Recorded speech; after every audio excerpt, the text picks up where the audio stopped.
Hey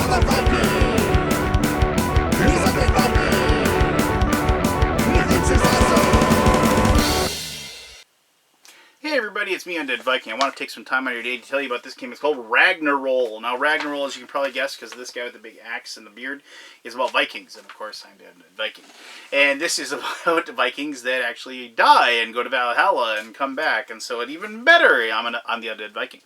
But, this is a dice game, and I knew I was going to like this game because, one, I like the theme, and two, it's a dice game. And if you watch the stuff that, these videos of mine, you know that dice games are something that I really, really, really enjoy.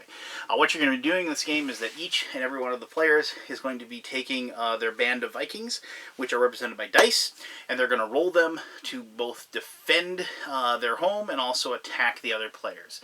And you're going to continue playing until either Ragnarok or Ragnaroll occurs, in which case then there's this big final battle, or you'll satisfy either, like, knocking everybody else out, like, not truly, like, eliminating them, I'll explain that when I get to the actual gameplay, or achieving your glory goal, and then you'll win the game via that route. Basically a victory point game. Victory point win, if you will. So, let me show you how to play Ragnaroll. It should take a little bit of time. There's some funky rules going on, but it makes the game a lot of fun because it kind of keeps you on your toes. And then we'll come back here and I'll tell you more about this one, Ragnaroll. Alright, cool. Alright, this is how you play Ragnaroll. I've gone ahead and just set up a player mat for the like one of the players. You can play with up to 5 people. It does play really well with multiple players. I've played it with as little as 3 and as many as 5, and I've had fun with each number. Alright, so you're going to have both a board here that just kind of tells you how to play the game. And this will be where you have your stores, basically your food, and people are going to be trying to steal that from you because you use that food to feed your Vikings. You have this board which represents what hero you have. And there are multiple heroes that you can take. You know, here's Bjorn and Freya the Red, and there's Odd the Unwise. Each hero board has different powers that your hero has, and then if your hero dies, you flip it over to Bjorn's, like, their revenge. So, because they've died, and now you get their powers in their death, if you will.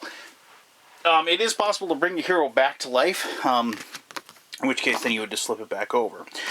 You have the starting glory for each of your heroes listed here, and then what your glory goal is going to be. In this case, for Bjorn, it's 18. With Odd the Unwise, it's 15. So it does vary from hero to hero. And then, like, your path to glory, everybody gains a glory for every Viking that is lost or slain, but then there's certain special things, like gain 1 additional glory for each Viking of any player that is slain in a battle with Die Hard. So anybody that dies gains glory through that. And then they have things that you can spend glory on to enact certain battle abilities. Like be a hero, you can change, everybody kind of has that ability to change their hero die to whatever they want. You can reroll up to 2 of your Vikings for a glory. And taking you with me, choose one of your Vikings and an opposing common Viking. Both are slain before results are resolved. So you might be saying, well, what represents my Vikings? Your dice represent your Vikings. So these are Berserkers, this is your hero, this is your Shield Maidens. These are, other than the hero, those are all common Vikings. And this is your dog, which is kind of cool. And the dog is also considered common Viking. This is not. This is your hero. And so each one of these dice is going to have different results on them. This is Odin's Eye, allows you to reroll things. I'll explain this in greater detail when I show a battle. Axes, either a double axe or an axe. Those are hits, basically. The more axes, the better, when you're either attacking or defending. And then you have daggers, which daggers are a way to... it's an underhanded attack, but it allows you to kill people after the battle. There are these serpents, which represent Loki. It means that one of your people has been led astray. They have different results, whether you're defending or you're attacking. If you're defending, basically that particular Viking gets wounded. If you're attacking, they become lost, and you lose them. And then finally, you have shields. And shields will block any die that has an axe on it, whether it's a double axe or a single axe, it'll block it regardless. So there you go. So basically, you're trying to win the game by doing 3 possible victories. There is glory. Whatever your glory victory is after you're done with the round and you fed your Vikings. If you still have a Viking alive and you've met your glory total, then you win. If you are the last Viking standing, meaning everybody else has died, they've run out of their Vikings, but you're still alive, then you win.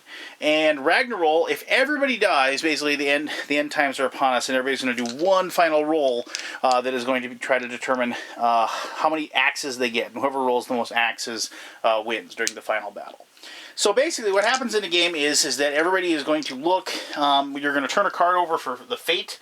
These are basically like something that spins the game on its ear a little bit. So this one is Wandering Warriors. At the very end of this round, after checking for victory, each player may recruit Wandering Warriors. Starting with the player with the fewest Vikings, players may sacrifice 3 glory per Viking to take 1 or more common Vikings from Valhalla. Now normally, the only Vikings that are going to be available are ones that have died. So hopefully, like if you're playing a 5-player game here, when you're doing your ratings, somebody's going to have some Vikings die, which is very common. And so then you'd be able to spend glory and you'd be able to get Vikings back with that ability. Now, just quickly, I can show you some other fake cards here. The skull on the bottom, that just means the complexity of it. So like you'll have certain things like here's Ouroboros. Notice there's 3 skulls on the bottom. The boldest player takes Ouroboros this card when they seize the initiative. I'll explain that in a second. If you fight in a battle with Ouroboros in your possession and do not win, your opponent must take Ouroboros. When you take Ouroboros, you gain 1 glory. So it's just kind of like a little special rule. The gods are bored. If you fight in a battle to a draw, nobody wins or loses, gain 1 glory. Snake's results are not lost this round. Or the gods are thirsty. Gain 1 additional glory for each Viking you slay. Snake's results are not lost this round. So there's just things like that that are just spin the rules a little bit on its ear. If you ever run out of fate cards, which I've never have happened, but it's possible, I suppose. If you ever run out of fate cards, you don't reshuffle. It's just the god's fate or whatever is bored, and you move on. So what you will do on your turn is that you will be determining like how many Vikings you want to fight with, and so basically you show everybody how many dice you have. Everybody has the same amount. And then you're going to take a certain number of these dice, and you're going to put some in your right hand and some in your left hand. So, like, let's say I wanted to take my 2 berserkers and my hero, and the ones that are in your right hand are the ones that are going to fight, and the ones that are in your left hand are the ones that are going to stay home and defend you. And so then you reveal them all at the same time. Now, there's one catch here. Is that when you reveal, whoever has the least number of rating dice in their hand, I would have had 3, they are allowed to take the initiative. And the initiative is the person that gets to pick who does their rating first. And then it's kind of open negotiation. That's a very important ability to have because maybe you want to raid last, so after somebody's been beaten down and maybe they've lost a few Vikings or what have you, you wanna go after them, that kind of thing. Now, if more than one person, say like there was 2 people that had 2 dice in their hand, doesn't matter what dice, just a number of dice, then the initiative's up for grabs. And the person that basically puts their hand over the top of it, now normally this card would be in the middle, the person who puts their hand over the top of it first gains the initiative if somebody ties. If you did not tie for the initiative, or if you did not have the lowest amount of cards, and you put your hand over it, you lose a glory, and then you take that card and you give it to whoever has the least number of dice. Now, the added bonus is that if there's more than one person that tied the least number of dice, you get to pick that person. So then, you might lose a glory, but then you have the option of like saying, okay, if I pick you, are you going to maybe pick me first? That kind of thing. But remember, no contracts are like golden. They can lie and say they'll do it, but they don't have to. Notice you can't ever like say, give me 2 stores and I'll give you the card or something like that. That isn't how this works. It's just like, you can negotiate as far as who I won't raid you this turn if you don't raid me, that kind of thing. You can talk like that, and you can say that person's getting too close to being beaten, attack them, but you can't ever say, you know what, I'm going to give you a couple of my Vikings, I'm just going to give those to you, and then so you can go ahead and play. That isn't allowed to be done. So, anyway, So what happens then is after you've decided what's going to happen, you're going to roll your rating dice. So I had chosen, my 2 berserkers and my hero. And let's say I'm attacking somebody that has their 2 shield maidens. Okay, so when you raid, when it's your turn to raid, you just pick somebody. You just say, I'm going to raid Joe. I'm going to raid Bob. I'm going to raid Craig. And you pick the person who you're going to raid. And then each person takes their dice and they roll them. And so, like in this case, I get an axe, a shield, and a serpent. And so, obviously, the serpent's not good because I don't want to get that. And then we roll, and then the defender gets 2 axes. Okay, so right now what you can do is you can start using those battle abilities. So, maybe I don't really want, that serpent out there. I don't like that at all. I can spend a glory, and I'd be able to re-roll 2 of my dice. But here's the fun part: I can spend a glory. Just put it into like the communal pile here. And then what I can do then is I can actually turn this to Odin's Eye. Now the interesting thing with Odin's Eye is that Odin has 1 eye, if you know your Norse mythology. And he gave up one of his eye for wisdom. If I have Odin's Eye out there, I can then pick up my Odin's Eye die and pick up 1 other die. And then I can re-roll both of them. Now, the thing is, and I don't think I'm going to be able... Oh, here we go. If there were 2 Odin's Eyes out there, for whatever reason, then that means that Odin doesn't have 2 eyes.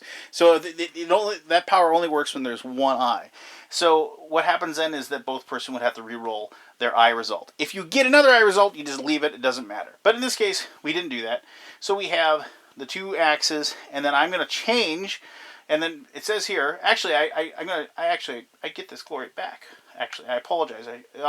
Change odd to a result of your choice. If you change odd to an eye, this ability costs 0 glory. So that's kind of a free thing. Notice Bjorn, you change his, and it's he actually has to pay. So now I get to re-roll both these dice again. Let's see. Hopefully, I can get some axes to defeat them. Let's see, and of course I didn't. I got another serpent. So that's not good at all. But I did get 2 axes, and what's going to happen here is that these 2 axes and those 2 axes are going to nullify each other out, and nothing's going to happen. And because of the fact that I got the serpent, he becomes lost. Basically, he becomes wayward, and he dies in battle. And so he's going to go to Valhalla. Now, the nice thing is that I do get a glory for that. You gain a glory for each of your Vikings that is lost or slain. And Odd the neat thing about Odd is that if he ever wins a battle where he's outnumbered, he gains 5 glory. But so I'm just going to go ahead and I would take that glory for that situation. Now, let's just kind of go back, and I'm going to kind of pick the dice results so I can just just show you the different things that could possibly happen. So in this case, if I had if they had a shield and an axe, and that situation, they could block one of those axes. And then it would same result would happen. The 2 axes would still be there, and then the shield, that would be the result. If I flat out win, let's say I got axe compared to these 2 axes. What happens then is that I actually get to take a store. This isn't mine. I take one of the opponent's stores, and I would have that, and you place that over the axe that has been taken, because so it can't be stolen from you. These can still be stolen. I can still be raided, and those can be stolen. But the ones that I've gathered, you put it on top of the axe that gathered them, and then you just have that, and you can bring it back. Now, if you ever raid somebody that doesn't have any defenders, you don't roll. You just get 1 store for each die that you send to raid. Now, if, let's say, I got, let's just see. Let's say they got a shield, I got an axe, and I got 2 snakes. Let's say I got a really bad roll. So they would block this, and then they could use that axe to kill one of my dice, one of my Vikings, including my hero. They could kill my hero, and so that's something when defenders don't take the stores, they kill the Vikings that are attacking them. So that's something you have to work on. Now, the final thing is, remember that dagger? So if you have a dagger, let's just say, so we had, a tied result, where it went dagger, like axe, axe, axe, and a dagger. So nothing would happen. Like the combat would be evened out like that, but the dagger kills one of the opposing Vikings, and so after the fact, and so then even though I'm not going to gain anything with her, I have to. I can't choose not to do this. Remember, you get glory if you kill somebody else's. I have to use that dagger, and so then you would kill one of theirs, and that would go into the middle, and they would get a glory for that. So each person gets to do a raid, and it goes all the way around. And then, after all is said and done, you have to feed your Vikings. Oh, well, to feed your Vikings, you have to use your stores. You have to use the food that you've gathered. And so, and I should mention that, remember the snakes, like the snakes that have the person get lost, or the snakes, I should say when you're defending, snakes make them wounded. And so they go into the wounded pile, and then they can't defend against an attack that happens later in that particular round. Wounded come back, though, the next round. Snakes happen after the daggers. So you could technically kill one of one of the people that has a snake's result. It's all in the timing kind of situation. So so then after you've done all of the raids, you do feeding, which means that for every let's say all of my let's just say that all of my heroes survived, I have to feed each one of those. Meaning I gotta take 6 of my stores, 6 food, and I gotta feed them. If you can't feed somebody, then you have to. I should say, wait a minute, I don't have to feed my dog. The dog eats scraps and hunts rats, they say. So you have to feed all those. And if you can't feed them, they die. But you don't get any glory for having somebody like a Viking die of starvation. So that's a very important note. You can, if you want, sacrifice your dog to feed a Viking too, because meat's meat, right? That's what they say in the rules. Though I've never done that because I can't bring myself to do that. And plus, I just like rolling the dog die. So, and after you fed everybody, that's when you check to see if any of the victory conditions happen. If any of the victory conditions occur, at that point, then you declare the victor. Now, I mentioned that if your Viking dies, you can come back to life. The way that you come back to life is because all of your Vikings are fighting for you. You can, for 5 glory, take your hero dice back from Valhalla, and then flip them out. So you flip it, and then your hero is back for 5 glory. And you might be saying, well, how do I get glory if I don't have a hero? It'd be kind of tough. If your Vikings are dead, if all your Vikings are gain 1 glory if you do not use the return at the beginning of the round. So you can slowly but surely gain glory, even if your Vikings are dead and they can't gain any. So you're not ever really eliminated in the game, though you're kind of weakened substantially if your Vikings should happen to die. Though, like I said, the revenge powers are pretty powerful. So for 1 glory, you reroll your Vikings. You may choose which Vikings to roll, but you must keep the new result. Normally, you can't just spend 1 glory and reroll all of your dice, but that's a pretty good power to have.